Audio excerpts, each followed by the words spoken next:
Alright, today I want to talk about 6 symptoms or behaviors that show that you are losing in life. And the first thing I want to highlight is that these have got nothing to do with the status of how much money you have, whether you're in a relationship, your relationship status, what type of job. These symptoms that show that you're losing in life have got nothing to do with your status.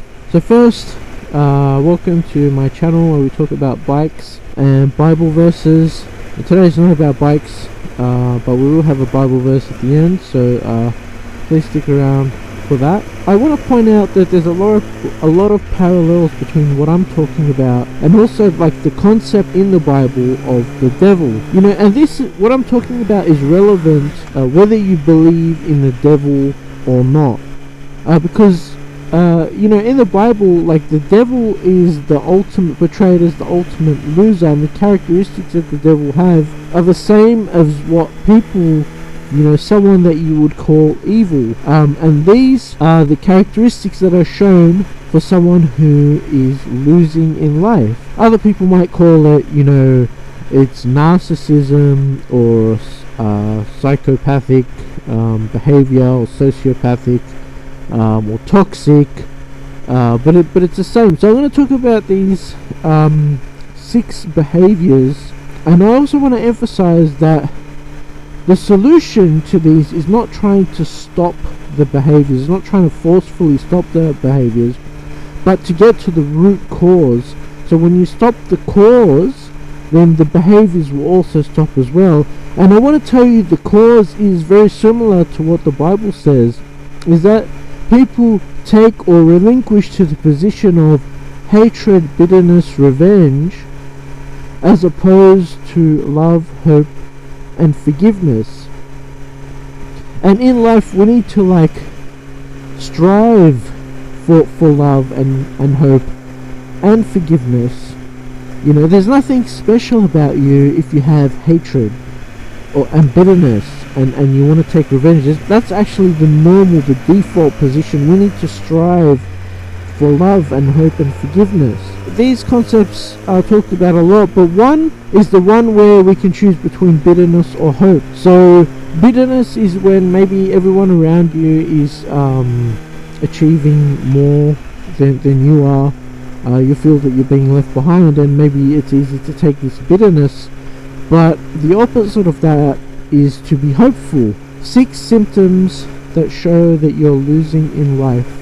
The first symptom will take bold steps for short-term wins.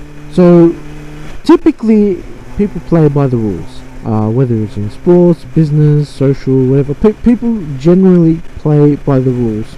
Occasionally some people might bend the rules. They might try to bend the rules a bit to get a bit of an advantage, but this is not what I'm talking about.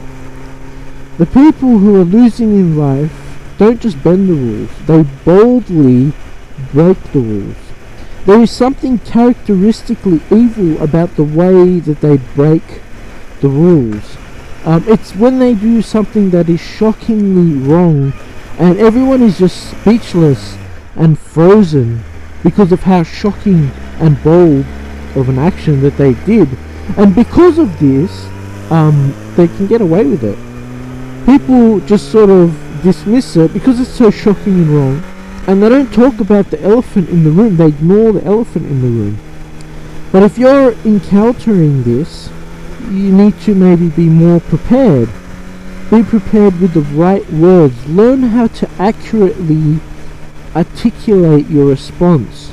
Use the words that are fitting for the action that they're doing. Words like, I remember someone talking about disciplinary actions at work for not doing the right thing, and the right word for that would have been sadistic.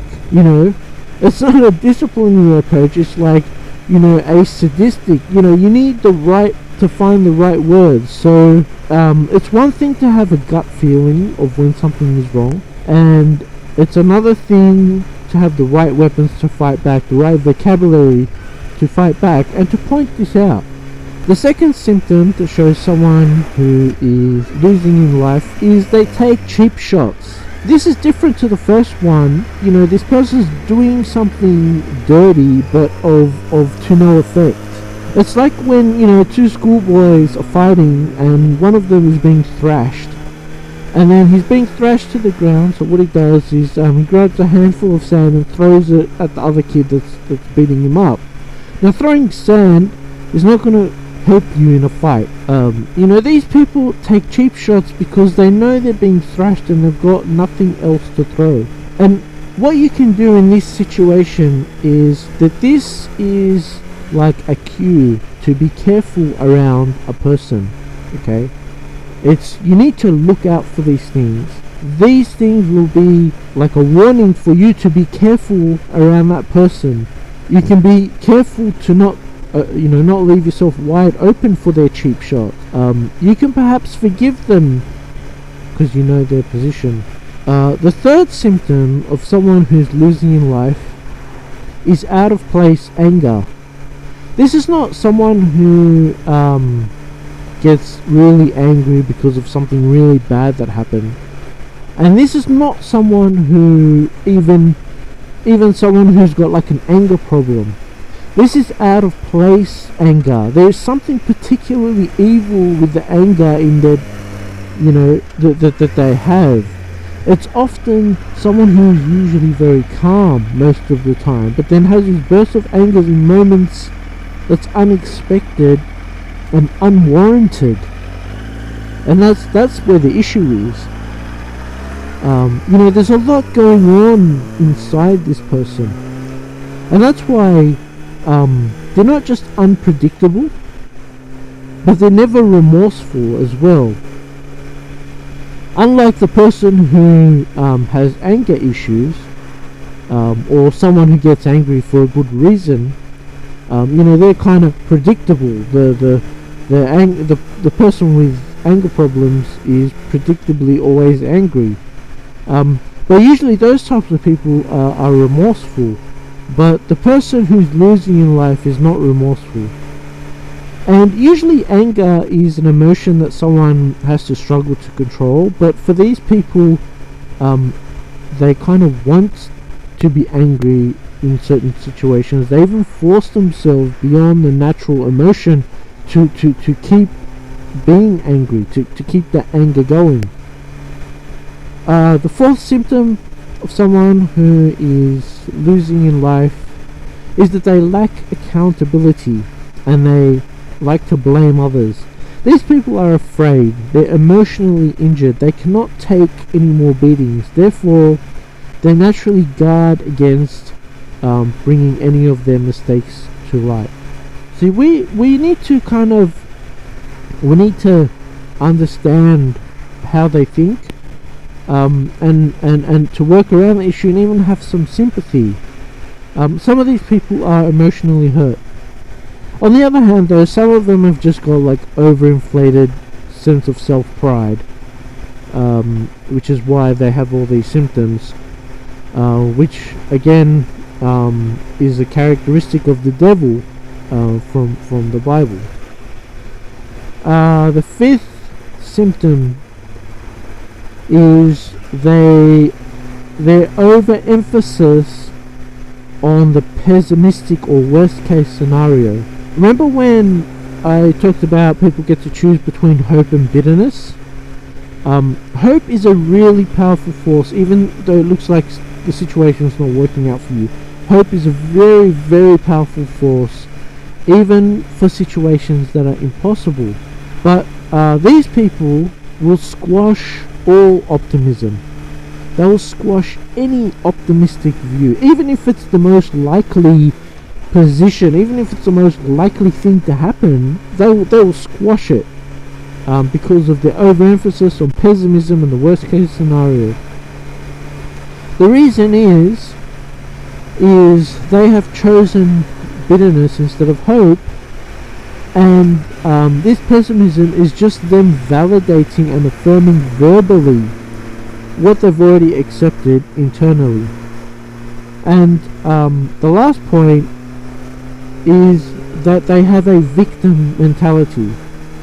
So the victim mentality is when you double down emphasize that you're the victim. You know, playing the victim might seem harmless on its own, but being a victim is the fuel for hatred and for unforgiveness. So they need to keep this fuel going to justify hatred and to justify unforgiveness.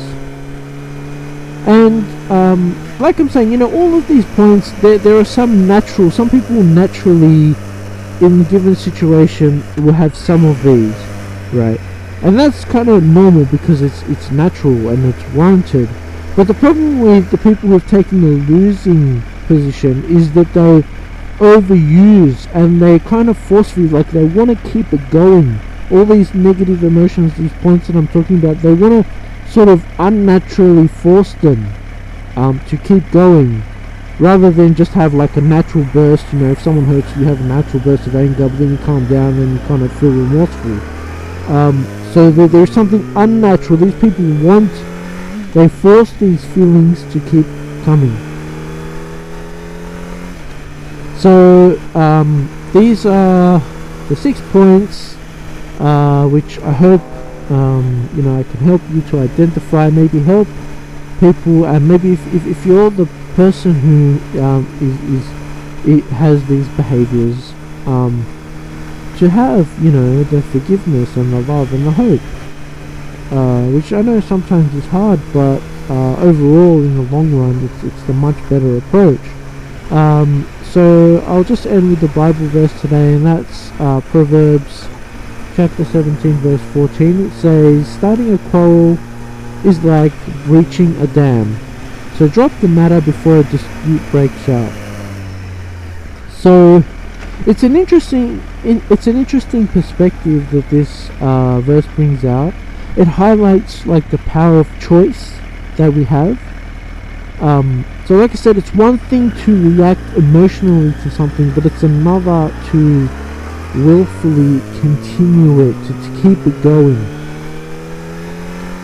So yeah, anyway, that's all I've got today. If you like this video, please hit the like button. Please make a comment if you have any comments or questions. If you like my content in general, please subscribe, and if you are riding a motorcycle, take it easy and ride safe.